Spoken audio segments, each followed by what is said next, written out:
इंदौर और मध्य प्रदेश ही नहीं, पूरे भारत में स्वर्गीय मेजर मदन सिंह जगदाले का नाम काफ़ी आदर के साथ लिया जाता है। उनके पुत्र अशोक जगदाले जी, जो कि भारतीय टीम के लिए अपने समय में खेलते खेलते रह गए।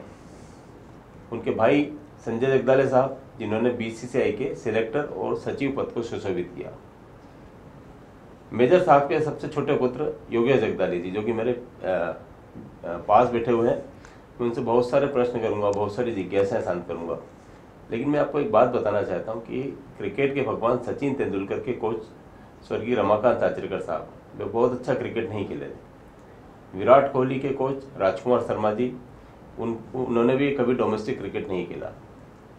ऐसा नहीं है कि यदि आप क्रिकेट के सफल कोच हों तो आपको बहुत ऊंचे स्तर पर खेलना ज़रूरी है। योगेश जगदाले जी भी इंदौर डिवीजन क्रिकेट एसोसिएशन के कोच हैं और उन्हें एक नई जिम्मेदारी और मिली, जिसका वे कालांतर में निर्वहन कर चुके हैं। कल से इंदौर की टीम इंदौर में इंटर डिवीजन क्रिकेट मैच खेलेगी। योगेश जगदाले जी टीम के कोच हैं। उनकी कोचिंग में इंदौर टीम ने लगभग 10 बार ट्रॉफी जीती है। सर, आपको बहुत बहुत स्वागत है। Thank you. आप इंदौर डिवीजन क्रिकेट एसोसिएशन के कोच हैं, हेड कोच। इसके अलावा आपको जो अतिरिक्त जिम्मेदारी मिली है, उसके लिए जो आप रिसेंटली मीटिंग करके आ रहे हैं और जो कैंप लगा है, तैयारियां आपने की हैं, उसके बारे में बताएं। तैयारियों का हमारा एक अलग ही सिस्टम रहता है। वैसे मेरे को करीबन 20-25 साल हो गए इंदौर सीनियर डिवीज़न के कोच रहते हुए, और हमारी टीम मीटिंग्स और उनको जो कोचिंग रहता है 10-15 दिन 20 दिन का, सारे प्लेयर्स इंदौर के जो टॉप मोस्ट हैं वो आ जाते हैं कैंप के अंदर और उनको फिर ट्रेनिंग देना होता है। और अभी तक जितना भी रहा है, मैं शुरू के 5-7 साल में ये था कि कभी हारते थे कभी जीतते थे, 1-2 बार फाइनल भी जीते हम। लेकिन अभी आखिरी के जो 10-15 साल रहे होंगे, मुझे 2 या 3 बार हार याद है बस, बाकी तो हर बार हमारी जीत ही हमने हासिल की है। और उस हिसाब से मैं खुद एक्चुअली सबसे ज़्यादा सेटिस्फाइड हूँ अपने इस वर्किंग से। और अब कल का जो है एक नई फिर से शुरुआत हैगी, और अभी लीग मैचेस होंगे, उसके बाद में नॉकआउट्स होंगे, और पूरी उम्मीद है हमारे को इस साल फिर हम फाइनल जीतेंगे और हर फॉर्मेट में जीतते आए। इस बार जेएन भाया जो T20 होता है उसमें भी इंदौर डिवीज़न चैम्पियन रही है, और उसके विगत सालों में भी हमेशा चैम्पियन रही है। और इंदौर डिवीज़न को कैलाश जी के मार्गदर्शन में, जो कि हमारे अध्यक्ष हैं कैलाश विजयवर्गीय जी, उनके मार्गदर्शन में इंदौर डिवीज़न को पिछले 5 सालों से, और हमारे सचिव जो हैं अमिताभ विजयवर्गीय, वो उनकी कार्य उसके अंदर 5 साल से बेस्ट डिवीज़न ऑफ MP का अवार्ड मिल रहा है, जो कि एक बहुत बड़ी उपलब्धि है। सबसे तगड़ा प्रतिद्वंदी किसको मानते हैं आप? देखिए, क्रिकेट में हमारे लिए हर तगड़ा ही रहता है प्रतिद्वंदी, लेकिन फिर भी कुछ टीमें हैं जो कि कभी कभी, मैं पूरे 20-25 साल का तजुर्बा बता रहा हूँ कि जो कभी तगड़े रहे थे वो अब कमज़ोर हो गए हैं, और जो कभी कमज़ोर रहे थे वो तगड़े हो गए हैं। तो इस हिसाब से मैं किसी एक टीम का नाम नहीं ले सकता हूँ इसके अंदर। तो ये तो एक क्रिकेट का खेल है, इसके अंदर आप कुछ ऐसे प्रेडिक्ट कर नहीं सकते हो, बस उम्मीद ही रख सकते हो, और पॉजिटिव सोच होना चाहिए, जो कि हमारी टीम में, हमारे बच्चों में, हमारी पूरी टीम में इंदौर डिवीज़न की है। मध्य प्रदेश क्रिकेट टीम की जान बन चुकी है बल्लेबाज रजत पाटीदार, आपकी टीम के कप्तान हैं। उनके और जो आपकी बैटिंग लाइनअप है नंबर 1 से 5-6 तक, उसके बारे में बताएं। इस साल हमने अंडर 23 के यंग 2-3 लड़के हैंगे जो कि बहुत अच्छा कर रहे हैं 23 ग्रुप में। तो MP के अंडर 23 टीम में भी सिलेक्ट हुए वो, उनको हमने इसमें पूरी उम्मीद है कि कल चांस देंगे। और वो 3-4 लड़के हैं, उनमें सब इनको मिलना चाहिए चांस, और मिलेगा भी। निखिल मिश्रा करके एक हैगा जिसने कि अंडर 23 में MP के बहुत अच्छा परफॉर्म किया है। एक ऋषभ चौहान हैगा, वो तो इंडिया टीम में भी आ चुका है, सभी जानते हैं उसके बारे में। और एक ऋषभ चौबे करके है, हाँ, और एक है राइट आर्म लेग स्पिनर आया एक राजऋषि श्रीवास्तव। ये 4 लड़के हैं और मीडियम पेसर्स में बस ये 3-4 लड़के हैं जो कि अंडर 23 ग्रुप से पहली बार इंदौर डिवीज़न में खेलेंगे। अभी मैं कुछ दिनों पहले चंद्रकांत पंडित जी से बात कर रहा था, तो उन्होंने कहा कि नरेंद्र हिरवानी जैसा स्पिन का आर्टिस्ट भारत में और कोई नहीं है, और जाहिर है कि वो अभी नेशनल क्रिकेट एकेडमी के स्पिन डिपार्टमर्ट के कोच भी हैं। उनके पुत्र मिहिर हिरवानी, उनको आपने सिखाया है? नहीं सिखाया तो नहीं मैंने, गुरु है आप। हाँ। राजर्षि श्रीवास्तव वो भी लेग स्पिनर है। हाँ। और अंडर 23 में बहुत अच्छा करके आ रहे हैं। हाँ। आपने दोनों को नेट्स पर देखा है, मिहिर को तो ज्यादा देखा है। हाँ। दोनों का कंपेयर कैसा करता है? मिहिर बहुत सुपीरियर क्वालिटी का जैसे बोलते हैं ना कि, और मिहिर को मैंने ट्रेन नहीं किया, मैंने तो एक मेरे को दिखा कि ये हीरा है, इसको उठा के एक इंदौर डिवीज़न इंटर डिवीज़न जो होता है उसके आप अगर शोरूम समझते हैं तो उसकी डिस्प्ले विंडो में सामने रखा और वो कर रहा है अच्छा परफॉर्म, सबको पसंद आ रहा है वो। और राजऋषि जो हैगा वो अभी थोड़ा इमैच्योर्ड है पर वो भी अच्छा बॉलर है और उम्मीद है आगे तरक्की करेगा वो भी। जिस पिच पर आप मैच खेलने जा रहे हैं वहाँ लगभग शाम को आपकी बैठक होती है, वहाँ आप सिखाते हैं। कल कितने स्पिनर खिलाने जा रहे हैं? स्पिनर्स पे ही हमारा कल वो रहेगा ध्यान, क्योंकि हमारे जो आवेश खान हैं और एक सुरेंद्र मालवी करके एक है ऑलराउंडर मीडियम पेसर, वो अवेलेबल है नहीं। और स्पिन ट्रैक दिख रहा है वो इस साल कि इसके ऊपर बॉल स्पिन करेगा, और मीडियम पेसर के लिए भी ग्रास जो हैगी अच्छी खासी है। पर अब देखिए ये तो डिपेंड करता है, क्योंकि हमारे मीडियम पेसर्स के तो हौसले इतने बुलंद हैं कि वो कह रहे हैं सर स्पिन ट्रैक भले ही वहाँ पे है पर हम तो उनका नंबर ही नहीं आने देंगे, पहले ही टीम को आउट कर देंगे। ऐसे बुलंद हौसलों के साथ हमारे मीडियम पेसर्स उतर रहे हैं। बीते सीजन में वेंकटेश अय्यर ने मध्य प्रदेश के लिए तीनों फॉर्मेट में डेब्यू किया, वो उपलब्ध हैं कल? हाँ है ना, कल हैंगे, वो भी खेलेंगे वेंकटेश अय्यर भी, और बहुत अच्छा क्रिकेटर है वो हैंगे। और रजत पाटीदार तो है ही, शुभम शर्मा है हमारा मेन बैट्समैन, और अय्यर है, ऋषभ चौबे है, अपना ऋषभ चौहान है।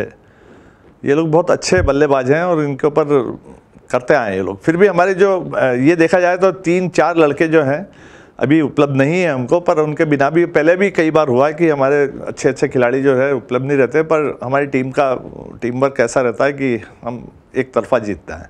और पिछले साल तो उज्जैन में आपको सुना होगा कि एक तरह से रिकॉर्ड रन्स को, हाँ 1600 रन का 1600 रन का टारगेट दिया था उज्जैन को मैच जीतने के लिए, तो ये भी एक अपने आप में उपलब्धि थी। तो ये तो एक मैच की बात, जैसे कि आप इंदौर डिवीजन क्रिकेट एसोसिएशन के चीफ कोच हैं। हाँ। तो विभिन्न टीमें, सीनियर टीमें 23, अंडर 19 है, और इससे भी जो नीचे स्तर की टीमें अंडर 14, उनका कामकाज कैसा चलता है?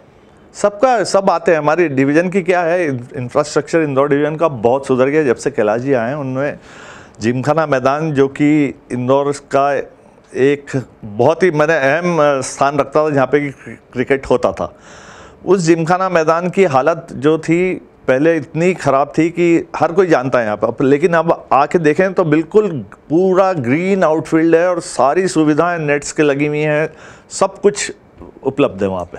जो डिवीज़न की एकेडमी है वो भी वहीं से संचालित होती है। हाँ, तो सुबह शाम कितने बच्चे वहाँ अभ्यास करते हैं? वो आते रहते हैं, रेगुलरली आते रहते हैं। कभी फिर टीम के मैचेस शुरू हो जाते हैं तो वैसा हो जाता है, तो आते हैं 30-40 बच्चे तो आते ही हैं रेगुलरली। सपोर्टिंग स्टाफ में सपोर्टिंग में है कई जूनियर कोचेस भी हैं जो कि मदद करते हैं पूरी। और अभी हाल ही में आपने कई प्रतिभावानों को बैट दिए हैं और किट बैग भी देने वाले हैं। हाँ। और वहाँ पे मैं कुछ दिन पहले आप जहाँ बैठे हैं वहाँ आपके चेयरमैन संजय लुणावत जी आए थे। अच्छा। उन्होंने कहा हम उसको क्लब हाउस भी बनाने वाले हैं और वो सुविधा देने वाले हैं जो अंतर्राष्ट्रीय क्रिकेटरों को बहुत ज़रूरी है, महिला क्रिकेट को भी आगे ले जाने वाले हैं। इस बारे में आप बताएं। संजय जी इस साल ही आए हैं और उन्होंने आते से ही एक बहुत ही अच्छा काम किया है कि लड़कियों के लिए जो खेल के में इंटरेस्टेड हैंगी उसकी शुरुआत उन्होंने इंदौर डिवीज़न में एक अलग से जगह बना के वहाँ पे उनके लिए अलग से बहुत अच्छी विकेट्स और सुविधाएं दूसरी भी प्रदान करवा रहे हैं। उनके पिताजी जो हैं उनकी मेमोरी में वो कर रहे हैं। सुरेश चंद जी होंगे उनके पिताजी का नाम। तो वो डेडिकेटेड है सिर्फ लड़कियों के लिए, और लड़कियां भी अब धीरे धीरे रिस्पांस देना शुरू करेंगी, क्योंकि ये फैसिलिटी मेरे ख्याल से सालों पहले ये हैप्पी वंडर्स करके एक नूतन स्कूल के वहाँ चलती थी, वो लोग कराते थे लड़कियों का क्रिकेट। लेकिन अब संजय जी ने पूरे इंदौर डिवीज़न और उसके लिए एक बहुत ही अच्छा, वहाँ पे इतनी फैसिलिटीज़ नहीं थी, फिर भी कई लड़कियाँ निकली अपने यहाँ से, पुरानी संध्या अग्रवाल से लेके तो अभी तक की जितनी भी हैं। तो अब उम्मीद है कि सब कुछ सिस्टमेटिक हो गया है तो बहुत अच्छा रिजल्ट निकलेगा, लड़कियां भी अब आएंगी आगे। इंदौर डिवीजन क्रिकेट एसोसिएशन का जो व्हाट्सएप ग्रुप है उस पर अभी एक सलाह मांगी गई थी सदस्यों से कि इंदौर में क्लब क्रिकेट को कैसे बढ़ावा दिया जाए, तो आपका क्या विचार है इस बारे में, क्या सुझाव है? क्लब क्रिकेट को बढ़ावा, मैंने इंदौर में जितना क्रिकेट क्लब क्रिकेट हो रहा है, हाँ, और बढ़ाने की बात मेरे को तो ये लगता है कि है काफ़ी कुछ हो रहा है, बहुत टूर्नामेंट्स भी होते हैं, सभी कुछ होते हैं, और उसके रिजल्ट है कि इंदौर की टीम जो हैगी इतनी अच्छी स्ट्रॉन्ग टीम बनती है कि सबको पिछले 5 साल से मैं बोल रहा हूँ ये बहुत बड़ा अचीवमेंट है ये कैलाश जी के आने से, और हमारी जो टीम है संजय जी लूनावत चेयरमैन और अमिताभ विजयवर्गीय सेक्रेटरी, इनकी वजह से जो पिछले 5 सालों से ये जो टूर्नामेंट अपना बेस्ट डिवीज़न का अवार्ड मिल रहा है, ये अपने आप में बहुत बड़ा मायने रखता है। सिर्फ खेल में जीत रहे हैं हम इसलिए नहीं मिल रहा है, इंफ्रास्ट्रक्चर क्या दूसरी भी कई चीज़ें रहती हैं जिनके कि उसके अंदर पॉइंट्स रहते हैं। ये जो अवार्ड रहता है ना किसको देना, उसमें कई पॉइंट्स होंगे और उसके ऊपर आपको उतरना पड़ता है, फिर जाके आप विनर होते हैं उससे। यदि आपको कोई क्लब क्रिकेट मैच कराना है यशवंत क्लब पर, 10,000 रुपये पर डे उसकी फीस है। आप मानते हैं इंदौर में क्रिकेट कराने के लिए मैदानों की कमी है, और उसके लिए आप क्या करने जा रहे हैं? हाँ, अब इंदौर डिवीजन तो कब से मांग कर रहा है एमपीसीए से अपने मैदान के लिए कि एक और, मैनेजिंग कमेटी ने फंड भी रिलीज सब कर लिया है वहाँ पे, सब बड़ा कुछ समझ में नहीं आता उनका वर्किंग कैसा है क्या है। सारे डिवीजन्स को मिल गए हैं, सिर्फ इंदौर ही है जिसको कि बेस्ट डिवीज़न का अवार्ड मिल रहा है 5 साल से, उसको एक ग्राउंड देने में इनको पता नहीं क्यों इतना डिले कर रहे हैं। तो ये तो एक बड़ी अजीब सी बात है। आपने और आपकी जो एंटायर टीम उसने कुछ पुष्ट कारण खोजे कि इंदौर को मैदान और उसके जो फंड है उसको रिलीज करने में कहाँ कोताही बरती जा रही है? हाँ, हमारे सचिव जो होंगे वो तो बिल्कुल हर मीटिंग में वहाँ पे उनसे मांग करते हैं कि भाई हमारे को ग्राउंड दो, और वो लोग हर बार ये बोलते हैं कि अच्छा ठीक है आप ज़मीन देख लो। जब होलकर स्टेडियम नहीं बना था तब महारानी उषा देवी राजे क्रिकेट ग्राउंड कहलाता था। वहाँ पर स्टेट बैंक ऑफ इंदौर जो कि तात्कालिक परिस्थिति में ये नाम था, बाद में बैंक ऑफ इंडिया हो गया, उसी की वहाँ उसकी नेट लगती थी, ठीक उसके पास में इंदौर कोर्ट्स की नेट लगती थी, उसके बगल में लकी स्पोर्ट्स की, और उसके कोने में खनुजा क्रिकेट क्लब, एक फ्रेंड्स क्लब भी नेट लगाता था। और बाकी शेष खिलाड़ी जहाँ पर आज मुश्ताक अली पवेलियन है वहाँ पर अभ्यास किया करते थे। आप मानते हैं होलकर स्टेडियम बनने के बाद इंदौर के क्लब क्रिकेट कुछ प्रभावित हुआ? बहुत ज़्यादा हुआ था। ये जितने भी आपने नाम गिनाए 5-6 क्लब्स हैं, बहुत अच्छे क्लब्स थे, लीडिंग क्लब्स थे, जो कि बहुत अच्छे खिलाड़ियों को मौके दे रहे थे खेलने का। वो एकदम से जिसे बोलते हैं ना कि कोई बेघर बार हो गए। हाँ, लेकिन इसमें कोर्स को कैलाश जी ने आर्ट्स एंड वो तो अब जाके कितने 10-15 साल बाद जाके, हाँ, तो जो गैप आया ना उससे कई क्लब जो है बहुत एकदम से पिछड़ गए। ये मैंने क्यों किया, इनने क्या सोच के किया, ये समझ में आज तक नहीं आया हमको। आपके पुत्र मयंक जगदल है, अभी वो एडिलेड ऑस्ट्रेलिया में है, हाँ, लेकिन इंदौर में इंदौर डिवीजन के लिए खेला करते थे दाहिने हाथ के मध्यम तेज गेंदबाज के रूप में। आपके बड़े भाई साहब आदरणीय संजय जगदल जी के क्लब को खेलते थे और वो उनके गुरु रहे हैं। आप जब भारत में क्रिकेट का ऑफ सीजन होता है, रेनी डेज होते हैं, तो आप एडिलेड जाते हैं, जाहिर है कि आपके अंदर आपके खून में क्रिकेट है, तो आपको कभी वहाँ से आमंत्रण मिला कुछ सिखाने का, या ऐसा शौक के तौर पे आपने कोई क्रिकेट सिखाया? हाँ, मैं अभी इसी साल गए साल ही ऑफ सीज़न था यहाँ पे, जब गया था मैं ऑस्ट्रेलिया, वहाँ पे 3-4 महीने वहीं पे रहा था। और वहाँ का क्रिकेट जो है, मेरा लड़का मयंक जिसकी आप बात कर रहे हैं वो खुद भी वहाँ पे खेलता था क्लब में, डेरिक लेमन अकेडमी जो है वहाँ से उसने खेला भी, मैचेस भी खेले। फिर केंजिंगटन क्लब है जो कि 100 साल पुराना क्लब है वहाँ का, डॉन ब्रैडमन जिससे खेला करते थे, उस क्लब में भी उसने उसको लिया था, वहाँ से भी मैचेस खेलता रहा। लेकिन क्या है कि वहाँ पे सर्वाइव करने के लिए आपको जॉब भी करना पड़ता है साथ में, और टाइम भी देना पड़ता है अपने जॉब को। तो उसमें कि जॉब करे या क्रिकेट पूरा खेले, उसमें उसने जॉब करना ज़रूरी समझा। तो क्रिकेट से वो फिर एज ए कोच जो है वो जुड़ा वहाँ के, तो वहाँ का केंजिंगटन क्लब अपना डेरिक लेमन एकेडमी जो है उसने उसको कोचिंग का भी ट्रेनिंग दिया और उसके पास उसका भी सर्टिफिकेट दिया। उसके बाद जिस जगह पे ये डेरिक लेमन एकेडमी का कैंप लगता है वो एक पेम्ब्रुक स्कूल है, पेम्ब्रुक इंटरनेशनल ऐसा स्कूल है वो। तो वहाँ के जो मैनेजमेंट था उन लोगों ने इसको ये बोला कि आप यहाँ पे हमारे बच्चों को भी कोचिंग शुरू करो, क्योंकि शाम के टाइम पे आके आप वो कर सकते हो। तो उसने वो चीज़ भी, कोचिंग भी कर रहा है वहाँ पे स्कूल्स वगैरह में, और मेन जॉब उसका दूसरा आएगा। ऐसा कोई दिन आया जब आप उनकी एकेडमी गए और आपने हाँ, तो अभी शिक्षकों को कुछ बताया? अभी जब मैं 4 महीने के लिए गया था वहाँ, 3 महीने के लिए, तो वहाँ पे क्या है, काफ़ी इंडियंस हैं, बहुत सारे इंडियंस आ गए हैं और जिनने की क्रिकेट का बहुत क्रेज़ है वहाँ पे। हर सैटरडे संडे वहाँ पे मैचेस होते हैं, क्लब क्रिकेट भी होता है, कोई सा भी मैच रहता है तो वो सैटरडे संडे ही होता है। तो उसमें कई इंडियंस आ गए हैं जिनने कि अपने अपने क्लब बना लिए हैं, और वहाँ पे इंडोर इसकी कोचिंग की बहुत अच्छी फैसिलिटीज़ हैं, बहुत लेटेस्ट टेक्निक्स रहेंगी वहाँ पे, बहुत ही एडवांस्ड हैं, जो कि अभी इंडिया में तो मेरे को लगता नहीं है कि 10-20 साल और आ पाएंगी। और वहाँ पे मेरे को ले गया था जहाँ पे ये खुद भी ले जाता करता है वहाँ पे जाके कोचिंग वगैरह, स्कूल के बच्चों को ले जाता कभी कभी इंडोर में, और ओपन में उसमें भी करता है। पर वो सीज़न उस वक्त ऐसा था कि सिर्फ इंडोर क्रिकेट ही चल रहा था। तो मैं जब वहाँ पर रहा तो उसमें देखा मैंने कि बहुत अच्छे हैं, और इंडियंस जो हैंगे वो लोग भी बहुत इंटरेस्टेड थे। तो उनको जब इसने, मेरे बच्चे ने बताया कि मैं भी यहाँ पे कोच करता हूँ इंदौर में, तो वो सब आ गए मेरे पास। उनने भी कहा कि सर हमारे को भी आप यहाँ पे इंडोर उसमें वो करें, कोचिंग दें थोड़ा बहुत, जो भी कुछ है, जितने टाइम भी हो आप। तो 4-5 सेशन मैंने वहाँ पे देखे, उसके समझा पहले कैसे क्या चल रहा है, फिर उनका मैंने भी शुरू किया था। तो 2-3 सैटरडे मैंने उनको कोच किया था, और बहुत ही एडवांस्ड टेक्नोलॉजी से होता है वहाँ पे। और ये सब रहा, बड़ा अच्छा मतलब माहौल है वहाँ पे। और ऐसा नहीं है कि सिर्फ सैटरडे संडे करते हैं वो लोग अपना वर्कआउट और ये वो, और अच्छा रहा, मैंने बहुत अच्छा एक्सपीरियंस रहा ऑस्ट्रेलिया में। नरेंद्र हिरवानी, अमय खुरासिया और उसके बाद नमन ओझा, ये इंदौर से जन्मे हुए क्रिकेटर हैं जिन्होंने टीम इंडिया की विभिन्न प्रारूपों में कैप पहनी। आवेश खान टीम इंडिया के बहुत नज़दीक हैं, मेरे ख्याल में वर्ल्ड कप बाद आप उनको खेलते देख सकते हैं, बहुत अच्छा कर रहे हैं लगातार वो। लेकिन इसके बाद भी जैसे कि आपके अध्यक्ष महोदय कैलाश विजयवर्गीय जी का एक सपना है कि इंदौर से लड़के जाएं और टीम इंडिया की कैप पहने, कसर कहाँ पर मानते हैं आप, कहाँ रह जाती है? लड़के कर तो बहुत अच्छा रहे हैं, और आवेश तो वाकई में इंडिया टीम को कभी भी रिप्रेजेंट कर सकता है, उसमें कोई वो नहीं है। पर मेरे ख्याल से ऊपर वहाँ पे अपना इंदौर का रिप्रेजेंटेशन जो है ना, अब बहुत वीक हो गया है, क्योंकि जब से यहाँ से मेरे ख्याल से कोई अभी सिलेक्टर भी नहीं है नेशनल टीम का, मेरे ख्याल से हाँ कोई नहीं है अभी। तो ये एक बहुत बड़ा सेटबैक है यहाँ के लड़कों के लिए। एक ज़माना था, मैं 90 के दशक की बात कर रहा हूँ, जब मध्य प्रदेश की टीम बनती थी तो इंदौर के 9 से 10 लड़के उस टीम में हुआ करते थे। ये संख्या लगातार घटती जा रही है, इसकी क्या वजह हो सकती है? नहीं, अभी गए साल रणजी ट्रॉफी में 9 लड़के थे अपने इंदौर के, हमारी टीम के इंदौर के ही थे सब। 15 में से 9 जो हैं वो इंदौर के लड़के थे।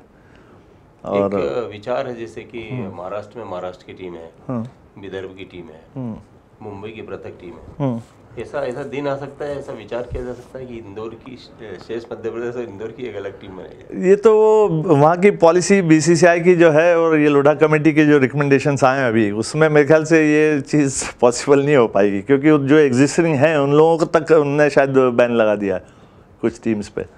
तो एक स्टेट से एक ही टीम वाला वो चल रहा है। मेरे ख्याल से लोढ़ा कमेटी के मेरे को सारे वो रिकमेंडेशंस मालूम नहीं है, पर मेरे को नहीं लगता कि इंदौर को सेपरेट स्टेट का दर्जा देके खेलने के देंगे वो।